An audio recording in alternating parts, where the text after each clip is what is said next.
7강입니다. 위 본문을 살펴본 대로 여호수아에 이어서 이스라엘 백성들이 가나안 전쟁을 아직도 치르고 있음을 알 수 있습니다. 1장에서 주의 깊게 봐야 할 것은 이런 부분들입니다.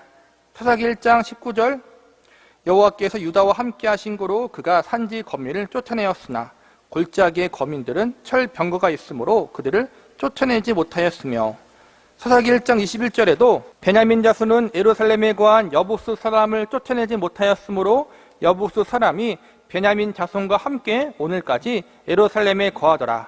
사사기 1장 27절에서 28절을 보면 므낫세가 벳사안과 그 향리의 거민과 다안악과 그 향리의 거민과 돌과 그 향리의 거민과 아블라함과 그 향리의 거민과 무깃도와 그 향리의 거민들을 쫓아내지 못함에 가나안 사람이 결심하고 그 땅에 거하였더니, 사사기 1장 31절 이하에도 있습니다.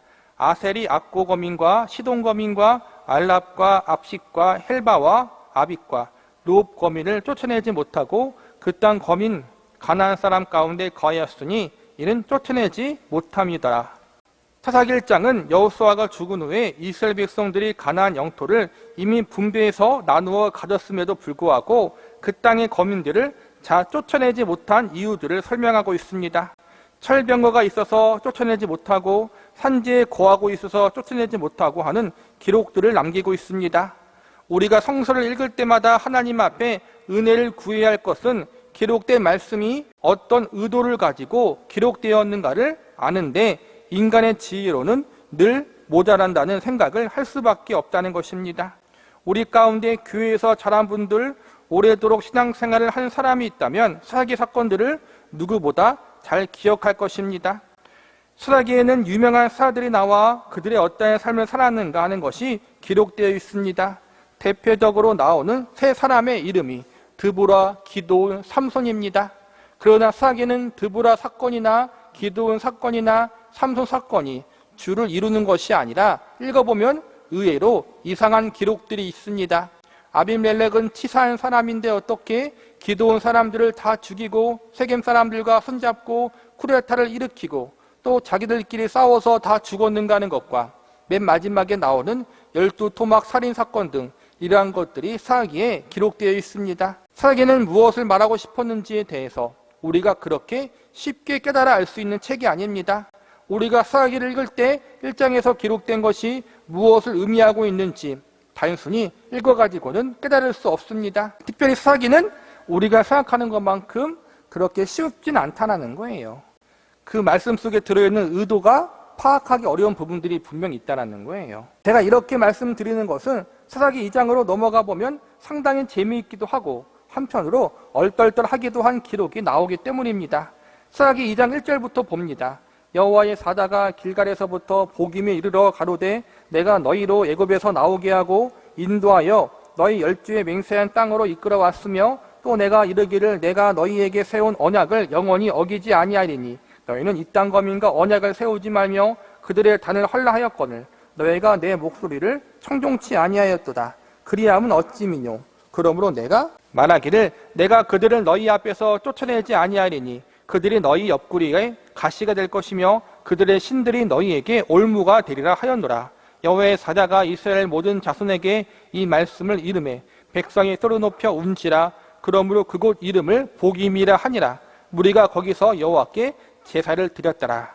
보김이라 한 이 땅의 이름은 바로 앞장에서 말씀드린 대로 우는 자들이라는 뜻입니다.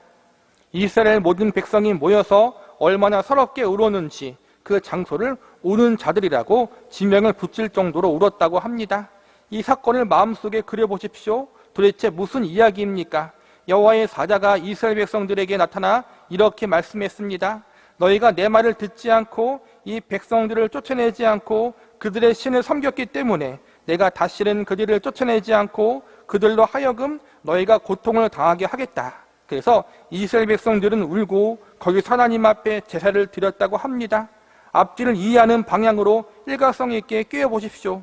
사사기를 읽을 때 처음 서론 부분에 나오는 이 상황과 무대 설정에 이해 없이 그 다음에 나오는 에훗 사건, 기드온 사건에 들어가 버리기 때문에 사사기 전체 방향에 무엇인가와 관계없이 우리는 사사 기드온이나 여사사 드보라를 좋아하게 됩니다. 사사기는 그런 의미에서 보면 훨씬 어려운 책입니다. 1장에 있었던 사건과 2장에 나오는 사건을 연결해 놓지 못하면 그 이후에 나오는 사건은 전부 사실상의 배역을 잃어버리게 됩니다. 사사기 1장과 2장에 있는 사건이 무엇을 의미하는지를 알려면 여호수아 24장을 찾아보는 수밖에 없습니다.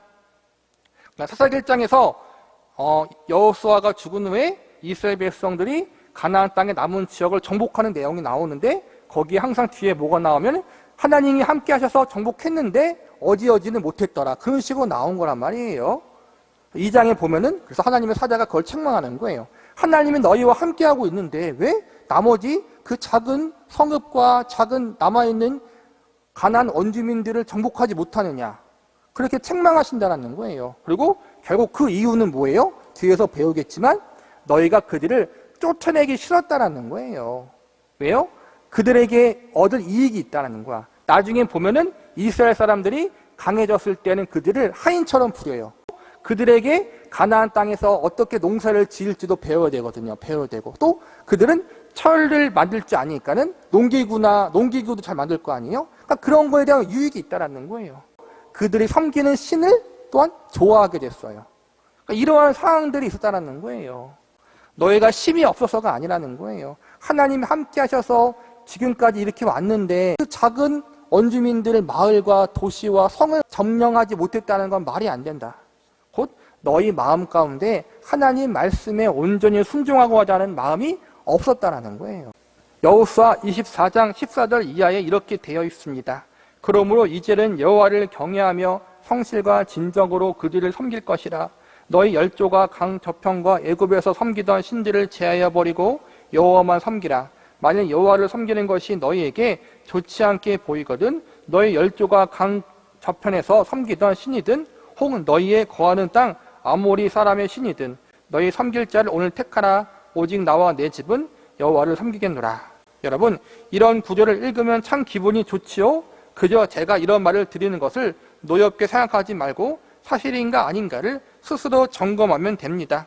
성서를 나누어 읽어도 어쩌다가 자기가 읽은 구절이 폼나는 구절이면 괜히 은혜를 받는 것 같이 생각합니다. 평범한 구절을 읽으면 하나님이 버리신 것 같이 여겨집니다. 뜻을 깨닫고 그렇게 사는 것이 목적이 아니라 이상한 데에서 감격을 합니다. 무슨 구절을 좋아하는가 하면 오직 나와 내 집은 여호와를 섬기겠노라. 안 그렇게 살아도 자기 차례에 그것이 걸렸다면 내가 그렇게 산 사람 같고 그날부터 여호수아의 첫 자를 따라 여시로 계명하겠다고 우겨야 할 것만 같습니다. 지금 여호수아가 왜 이 말을 하는지를 우리는 알아야 합니다. 하나님 말씀을 앞뒤 문맥을 따라 알라는 거예요. 내가 좋아하는 것만 쏙 빼놓거나 어떤 특정 구절만 보고 그거에 은혜 받아서 이상하게 하지 말고 그 말씀이 무슨 의미인지 본질인지 제대로 알라는 거예요. 나는 하나님만 섬기겠다. 이 여호수아의 고백이 물론 긍정적인 거지만 그 사항을 놓고 보면 그렇지 않다는 거예요. 이스라엘 백성들이 그렇게 살지 못하기 때문에 지금 여호수아가 목 놓아서 마지막 유언으로 고백하는 거란 말이에요. 지금 여호수아는 유언을 하고 있는 것입니다. 여호수아가 자기 신앙을 고백하는 대목이 아닙니다. 유언은 죽은 사람이 자기를 위하여 하는 것이 아닙니다. 남아있는 자를 걱정해서 하는 것입니다. 여호수아의 유언은 굉장히 깊은 의미가 있습니다. 여호수아 24장 16절을 읽습니다. 백성이 대답하여 가로되 여호와를 버리고 다른 신들을 섬기는 일을 우리가 결단코 하지 아니하오리니 이는 우리 하나님 여호와와 그가 우리와 우리 열조를 인도하여 애굽 땅 종되었던 집에서 나오게 하시고 우리 목전에서 그 큰 이적들을 행하시고 우리가 행한 모든 길에서 우리의 지난 모든 백성 중에서 우리를 보호하였으며 여호와께서 또 모든 백성 곧 이 땅에 거하던 아모리 사람을 우리 앞에서 쫓아내셨습니다. 그러므로 우리도 여호와를 섬기리니 그는 우리 하나님이시니이다. 그러니까 여호수아가 유언으로 너희는 하나님을 섬겨야 한다. 나도 내 집안을 하나님을 섬기겠다. 너희 어떻게 할 것이냐라고 말하니까 백성들이 이렇게 고백하는 거예요. 참 멋지게 고백했죠. 근데 어때요? 볼게요.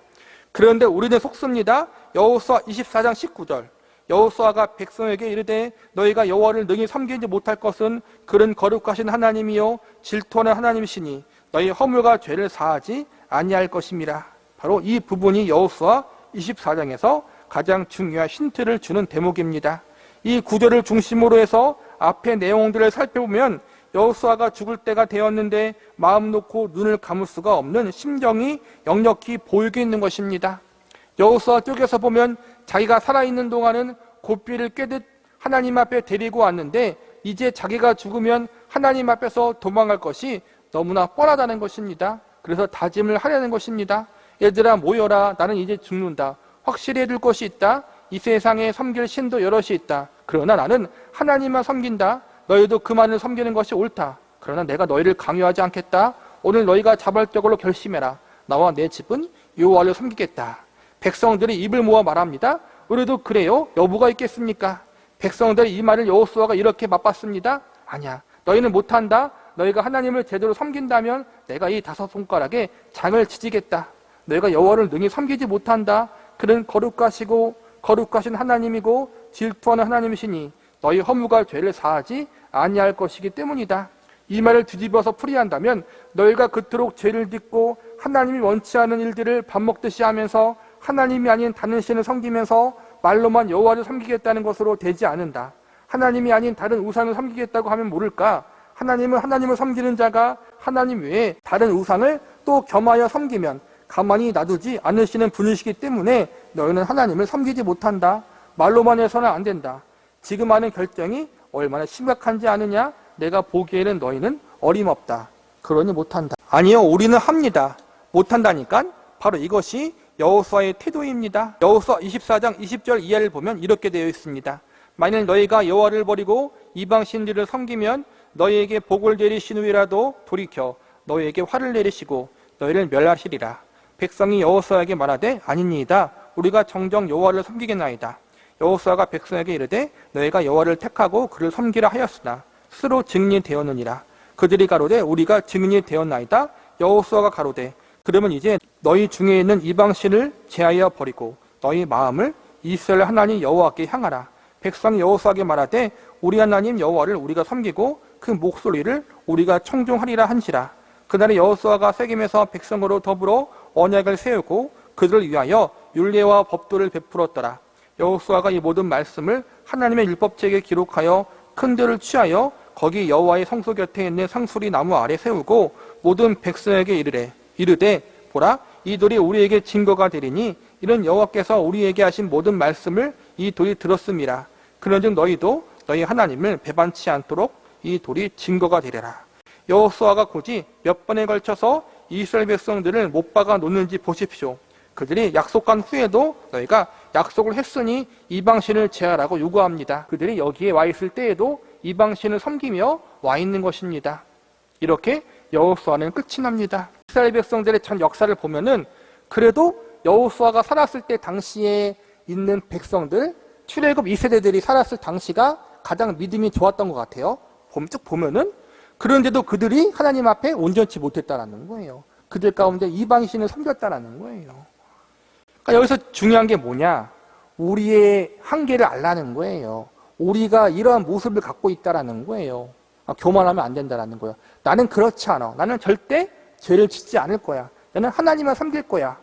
그렇게 섣불리 우리가 내뱉지 말라는 거예요. 우리는 환경에 따라 상황에 따라서 언제든지 넘어질 수 있고 실패할 수 있고 하나님을 배신할 수 있는 그러한 족속들이라는 거예요. 그 사실을 겸손히 인정하고 하나님의 은혜를 의지하며 나가야 한다는 거예요.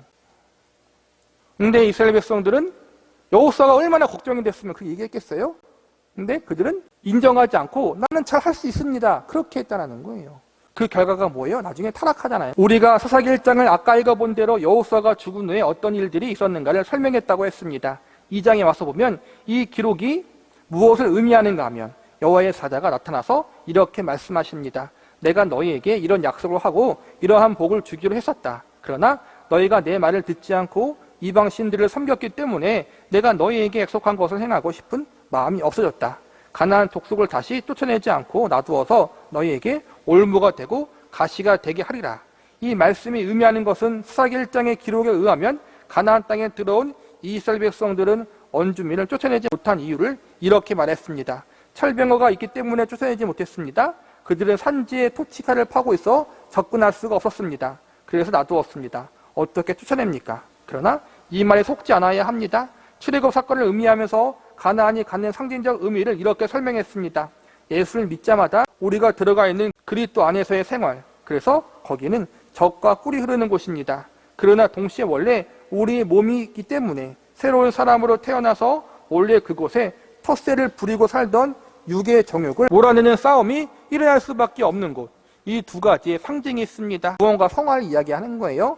예수님을 믿을 때, 영접할 때 우리는 구원받았지만 우리의 현재의 모습은 구원받은 신분이지만 여전히 죄악의 습관들이 우리 몸에 배어있다는 거예요. 그래서 우리는 주님 나라 가는 그날까지 그 죄와 육신의 정욕과 싸워야 된다는 거예요. 이 싸움을 우리가 포기하지 않고 끝까지 예수님을 의지하면서 계속해야 돼요. 부단히. 그런데 우리가 그것을 하지 않으면 언젠가 나도 모르게 구원은 받았으나 구원받지 못한 자처럼 죄의 포로가 되어 살아갈 수 있다는 거예요.